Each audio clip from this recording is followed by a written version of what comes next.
Oi, tudo bem? Meu nome é Vitória Isaac Figueiredo e estou aqui para apresentar o- a pesquisa realizada em relação ao conteúdo do BIM Online, junto com o professor Márcio Henrique de Souza Carboni, a aluna Fadina Jefta Galbert e a professora Regina Coelho Ruchel. Bom, para começar, a gente faz parte da Célula BIM UFPR, que é um projeto da Construa Brasil criado pelo Ministério da Economia.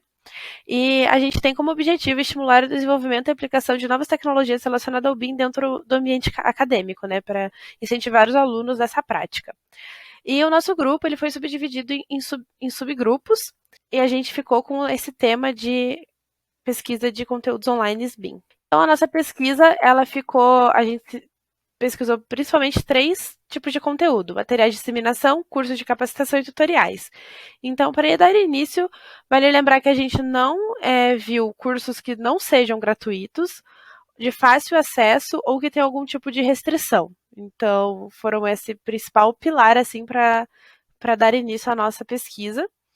E as buscas foram realizadas em Google, YouTube, plataforma de podcast e utilizando as palavras BIM, cursos, educação e treinamento. Então, o que acontecia? Assim que a gente achava um conteúdo interessante, um conteúdo que tinha realmente relacionado a BIM, a gente ia colocando ele em uma planilha e classificando ele. Então, esse conteúdo foi classificado principalmente em quatro maneiras. A primeira, em relação ao componente da competência do conteúdo, ou seja, se o conhecimento era conceitual ou aplicado. O conhecimento conceitual relacionado ao desenvolvimento teórico e o aplicado referente ao desenvolvimento de habilidades e aprendizado de ferramentas. A segunda maneira era a classificação da competência do conhecimento, ou seja, se ele era um conhecimento de domínio ou um conhecimento executivo. O executivo te ensina meramente o manuseio de uma ferramenta e o de domínio ensina a realizar uma atividade técnica com essa ferramenta. A terceira maneira era o formato desses materiais, ou seja, se eles eram em YouTube, podcast, era um PDF, era um e-book, era um site, enfim, como que esse material se encontrava para gente. E a quarta maneira era o tipo de conteúdo, ou seja, material de disseminação, curso. Bom, então a nossa planilha ficou basicamente assim, onde aqui na primeira coluna é basicamente o título em que se encontrava esse material, né, esse conteúdo.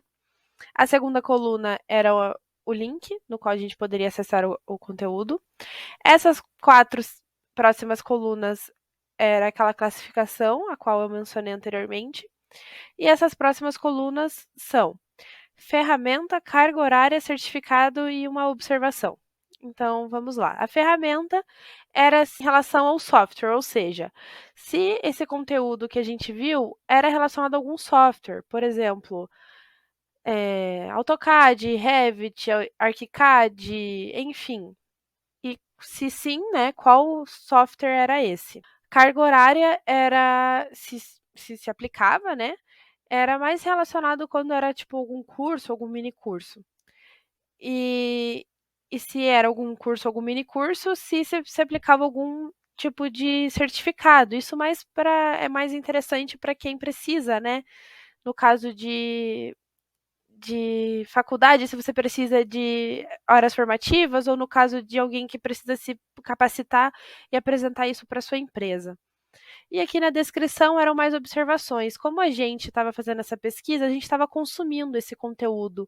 Então a gente fez observações ao consumir esse conteúdo, observações que a gente achou relevante, como esse conteúdo era sobre tal coisa, se apresentava dessa maneira e o conteúdo era dessa forma. Então aqui foram observações que a gente achou relevante na hora que a gente consumiu esse conteúdo. Então, e os resultados que a gente conseguiu retirar dessa planilha foram esses. Os softwares que mais apareceram, né, como a gente pode ver aqui, ArchiCAD e Revit, mas também tiveram outros. Os tipos de conhecimento e tipo de competência também. Aqui as porcentagens também que cada uma apareceu. E os formatos de conteúdo e o tipo de conteúdo também que mais apareceram naqueles conteúdos que a gente fez. E também vale lembrar que essa pesquisa ela só dá início a esse tipo de pesquisa, a esse tipo de conhecimento, né? E que esses conteúdos online, podem ser muito explorados ainda. É só uma pesquisa de início. É, e que professores e estudantes eles podem utilizar ainda de forma de extra classe, né, extracurricular, e que pessoas também que querem se capacitar podem utilizar também. Então, essa foi só uma maneira que a gente fez para dar início a esse tipo de levantamento, esse tipo de pesquisa, mas que tem ainda muita coisa para se aprofundar. Então, e esses foram nossos resultados, essa foi a nossa pesquisa. Então, muito obrigada pela atenção.